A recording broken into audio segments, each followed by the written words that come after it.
everyone, and good morning. Hope you're doing well. So nice of you to join us. I hope that you're having a good holiday. Um, hope you've been continuing your meditation practice. Perhaps you even added one for the afternoon. And so therefore, you may have different experiences as we move through. Feel free to contact me if you have any questions. Very important that one has supporters when practicing meditation, because there are many pitfalls. However, there are also many options that we have in order to improve our meditation, and that is also the point of this morning practice as well. Therefore, let's take a moment and see. Stretch ourselves, turn to the left, turn to the right. Shoulders forward, shoulders back. Rotate them back, then forward. Arms.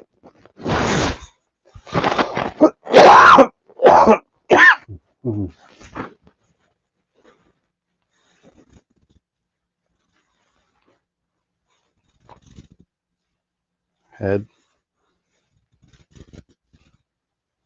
to our angle.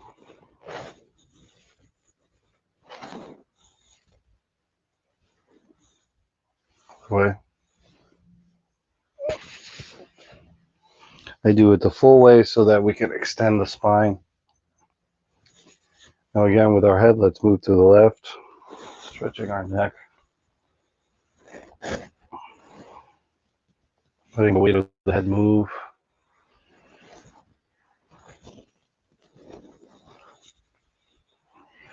Other side.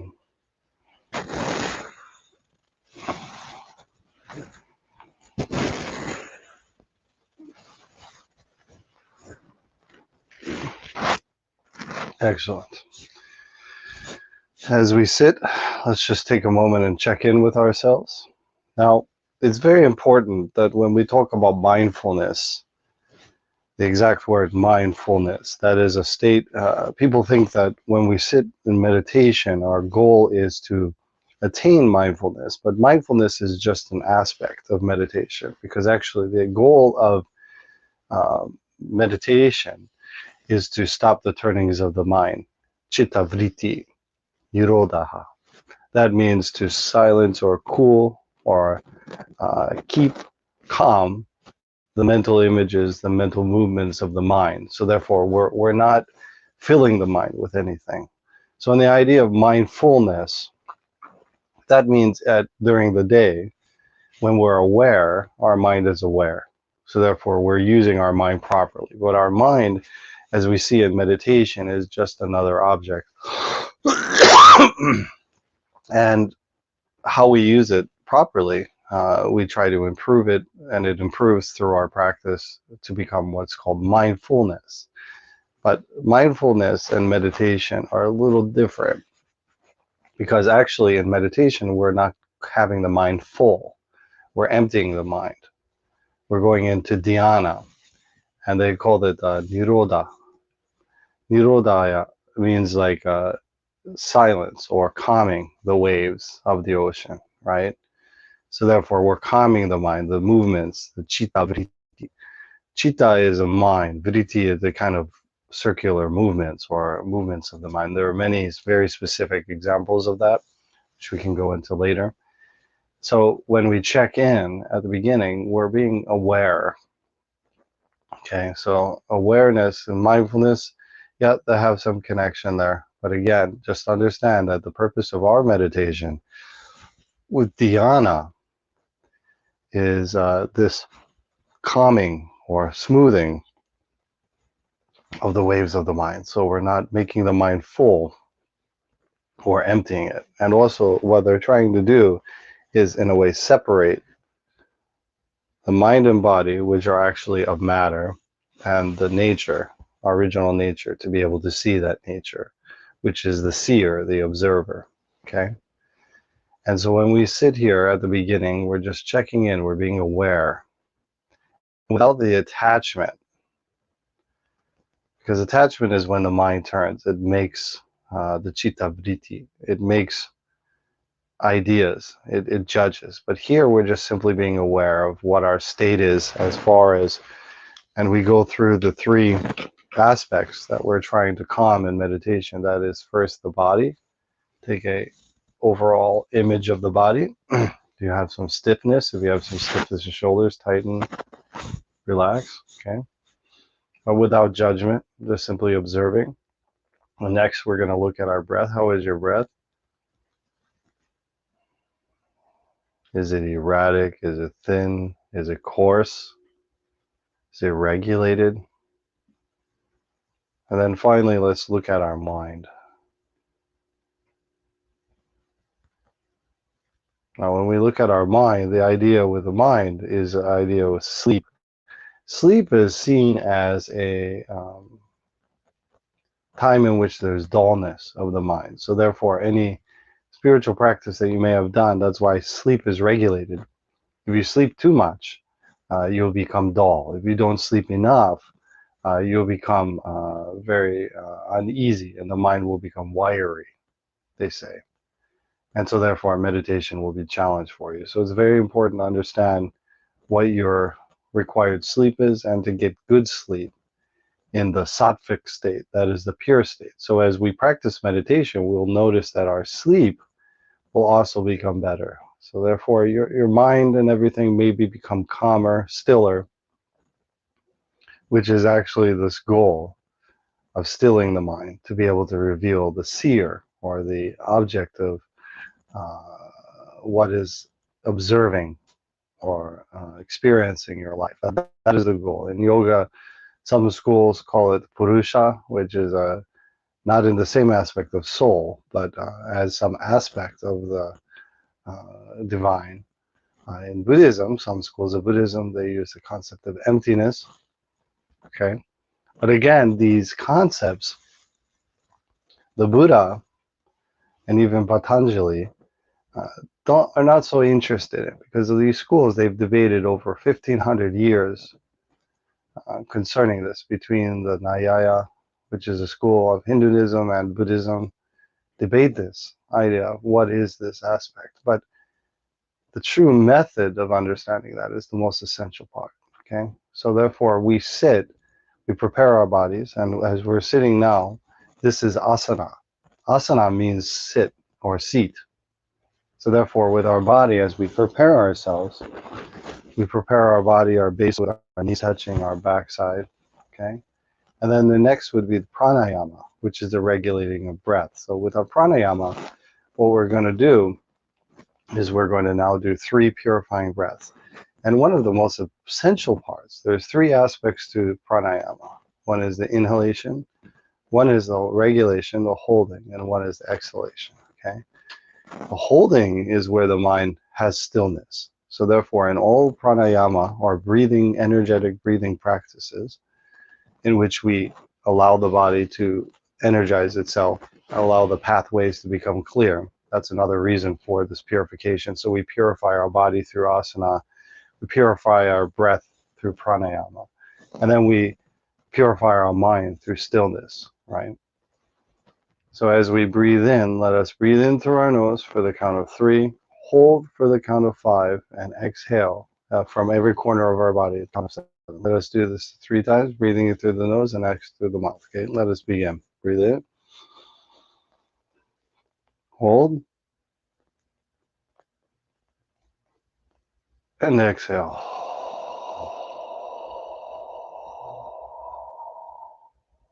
Next round, breathe in, hold, exhale.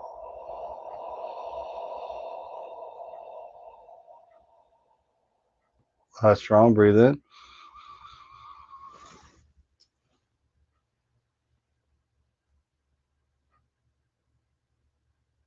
exhale.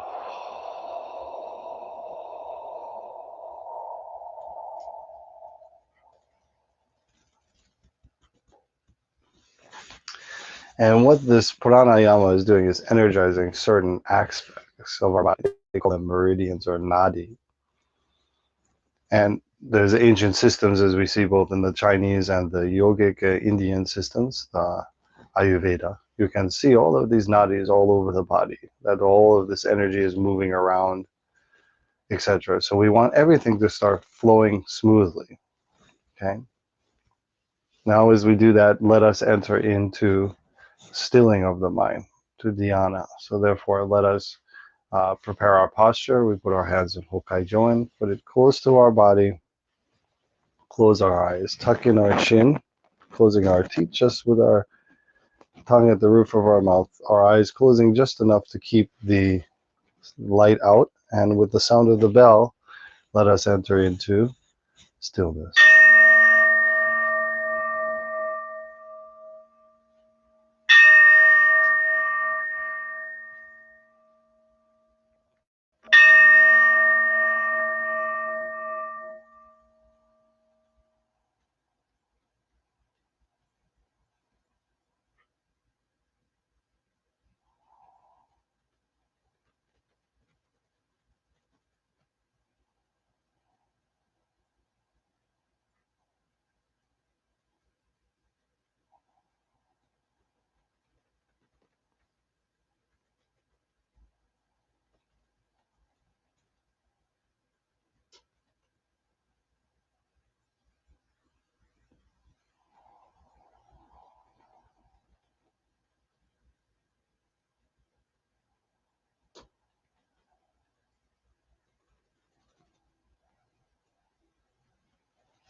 Let us release our concentration, bringing our awareness back to our body, back to more matter, back to form. Let us sit here for a moment. And through awareness, let us take awareness, taking our look at our body, our breath, our mind.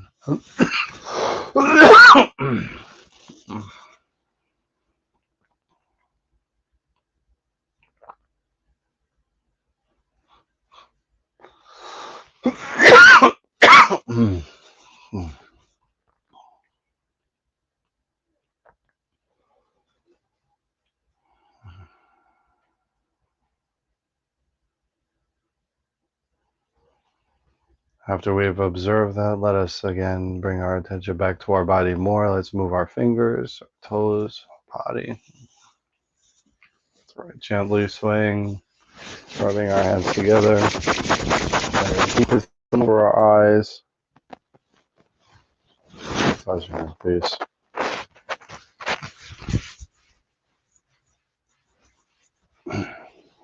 Thank you very much. Apologize for the coughing. Of course, now that we have a change of season, sometimes our body reacts to the season. But the important is, as we are talking about calming the waves of our mind, that, for instance, illness and other things that changes, because if we don't properly regulate these changes with the elements, we can become very ill. Illness is a part of life. People should know that. The Buddha taught us that every person must be born, every person must get sick, every person must grow old, and every person must die. With that, with this form, because we have this awareness of consciousness, we can be able to deepen our practice. In that, one of the important aspects that we can do is be able to observe these experiences. So therefore, in Buddhism, being sick is actually an opportunity to become more aware. As I was talking before in many lectures about spiritual maturity, usually spiritual maturity comes about because of a great illness or even one's own mortality. But a lot of times that is a very stressful situation, and if one doesn't have the correct foundation, it can be very scary and therefore very hard to cultivate. So therefore, during our life, we cultivate for all of these experiences that we all will go through.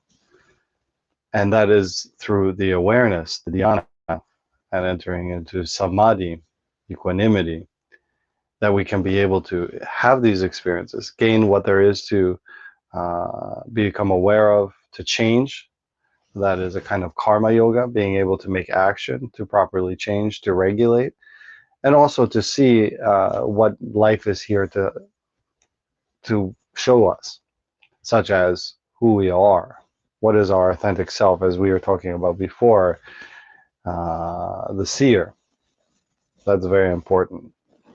So back to the concept of the causes and conditions that give rise to disease, as Master Tiantai is speaking of. Second is the clarification of the causes. So therefore, once we've seen the marks of disease, the marks of disease would be the actual physical body, which we observe. Is the body heavy? Is it soft? Is it etc.? And then also how the energy works within the body. This is what we observe.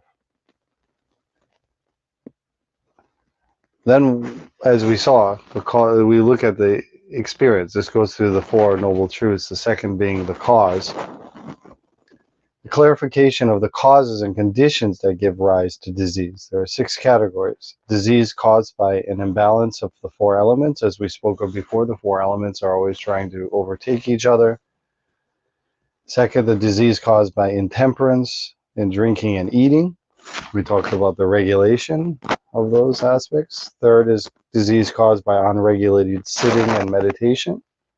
As we spoke of before, there are diseases that come from incorrect meditation or disease caused by demons and spirits. When they use this word demon and spirits, they're not talking about the supernatural. Buddhism, as in all the Shamana traditions, became very realists as compared to the early traditions of Vedism. Um, Anything that could not be understood or seen, or how do you say, with the correct awareness, etc., was not so important. So therefore, the idea of demons and spirits, meaning these energies. The character for demon they use for the idea of illness, for sickness. So that is another way of doing it. And 5, disease caused by evil demonic activity of Mara. Mara is, of course, our mind, the tempter, the confuser. And 6, disease caused by the results of karmic activity, so the results of our own actions. As we see these categories, we can see different aspects that we, through our awareness, our observation, we can possibly see it. And as human beings, why the human birth is so essential and important, we can make the efforts to change this through our practices, through our meditation, through our study. And it's important to realize that of the ancient teachings, the different schools that debate against each other, as far as in theory or theology or philosophy, etc., the Buddha was very specifically focused on method, that he offered us a method to be able to overcome in this life, at this moment, through our practice, a method in order to experience our goal, right? And I think that's very essential, because a lot of times, as we can see, we can get muddled in this debate. And whether it's the left or the right, it really doesn't matter. It matters as to the actual experiential awareness in your life and what the benefits are, such as equilibrium, right? Through samadhi, dhyana, awareness. So therefore, that's why we focus on that rather than doctrinal debates, etc. Because every time Buddhism had become founded or debating on doctrine, as I said, the Nyaya, which is a school of Hinduism and Buddhism, for 1500 years debated this idea of God, right? And as they say God, it's not in the Western God, it's in the idea of this true authentic self, and maybe even the greater self, the creator aspect, and then emptiness, or the many different schools of Buddhism. Emptiness is just one aspect of Buddhist schools, right? We have also even the middle way school, in which we're part of, and Master Gyanta writes on. So therefore, instead of engaging in that, and that's why we use the example of the poison arrow, that immediately we should deal with the situation at hand. So therefore, when we experience some kind of imbalance, which is what they equate to illness, it means a disruption of balance of these, an aspect of your mind and body, either from the elements or from mind or from even breathing. As you can see, all of those aspects, hence the idea of regulation, if done incorrectly and non-regulated, can bring about this disease. And ultimately, the biggest suffering of all is the disease of suffering. Okay, that is why the first noble truth of the idea of overcoming this idea of samsara. And this world suffering is not so good, samsara. The secular nature, hence the idea of chitta vritti, the secular nature of mind, we wish to calm and to remove ourselves from. Therefore, the idea of rebirth, ending rebirth, okay, and being an authentic awareness of what that nature, the seer, is, okay, without any fetters or constraints or restraints. So thank you very much, everyone. I hope you have a wonderful day. Please continue your practice, and may you be peaceful and be able to find equanimity in your life. Namu Myoho Renge Kyo.